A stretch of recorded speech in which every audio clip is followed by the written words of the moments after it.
So today I just wanted to take a quick look at Crash. This is the 1996 film directed by David Cronenberg, and you've definitely got a decent cast going here. You've obviously got James Spader, you have Holly Hunter, you also have one of my favorites, which is Roxana Arquette.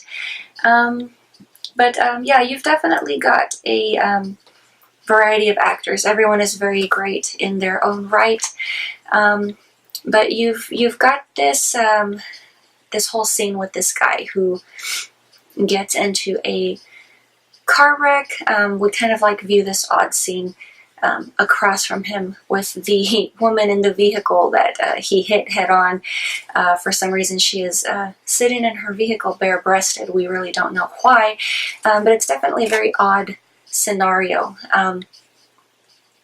So gradually throughout the course of the film, we actually realize that there is this subculture of people who have an interest with crashes. I think it's more to do with the adrenaline rush.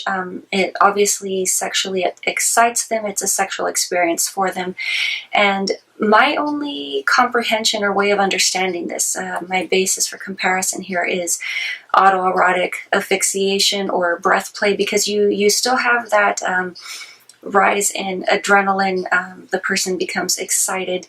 And then, of course, there is that pleasure moment which goes along with that. So you definitely do have people that definitely have an extreme interest in this. Everything from staging recreations of historical car crashes, for example, the death of James Dean, Jane Mansfield. So that's a thing that goes on in the film. There's also the same guy who stages these historic car crashes. He also visits crash sites.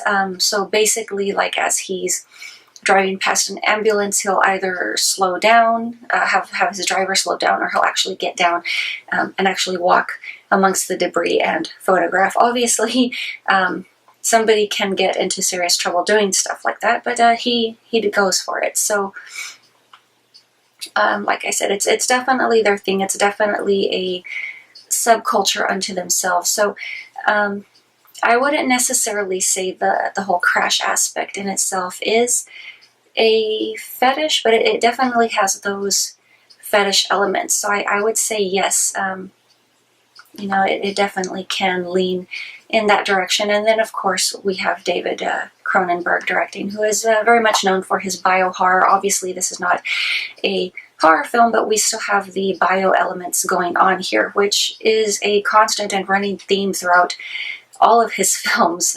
Obviously, if you've seen his films like The Brood, Scanners, Rabid, there's definitely that bio-horror element.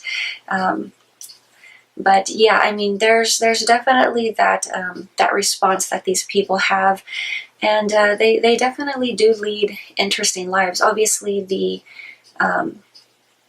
the main character who we are introduced at the introduction of the film kind of has his own tendencies, which we are introduced to very early on, as there's basically like a sexual encounter literally occurring against an airplane. So just the fact with the mechanical, the machinery, that's also a running theme between the excitement and the mechanic element here. So I mean, it's definitely a very interesting film. It's a very sexy film, definitely, for sure. I would say don't watch this in front of the kids unless you're just a very open-minded parent. Well, then go for it, whatever, they're going to find out someday eventually.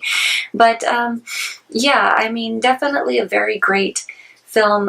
Awesome character development, great scenes, scenarios, dialogue. It definitely draws the viewer in. It really holds the interest, I mean, like all David Cronenberg films, I think it was excellent.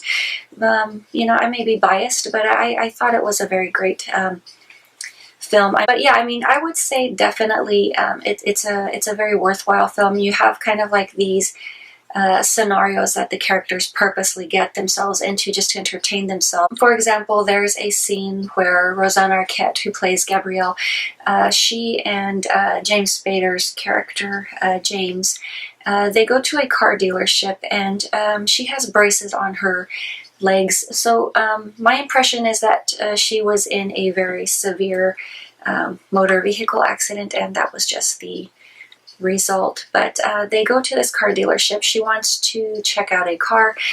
She asks the salesperson to help her get into the vehicle, and obviously one of her leg braces gets caught, and it's definitely a very tense scene. It's also you know, a very sexual scene in itself. It's subtle, it's clean, but you know, there's definitely that sense of mischievousness that this is being done on purpose and with intent. And she asks the car dealer guy to, or the salesman, whatever, she asks him to help her get into the vehicle, and obviously her leg brace gets caught, the leather winds up getting torn, but of course these two characters later go off and they have their own liaison. But you know, there's just a variety of scenarios and encounters that they all go through, because obviously this is something that's of an extreme interest to them. So it's something that excites them. It's something that they seek. So they have their own form of play that they engage in, and obviously there's throughout the course of the film, as James has left the hospital and he meets Holly Hunter's character, who is more, I guess you could say, into the whole underground aspect of this subculture, which he is being more immersed and introduced into. But yeah, I mean, it's definitely very interesting. Obviously, the end scenario pretty much goes along with the whole theme and title of the film. It ends in a car crash. There's once again that element of excitement. I won't spoil that for you, but if you've seen the film, you know exactly what I'm talking about here. And it's, you know, just very public, very out in the open.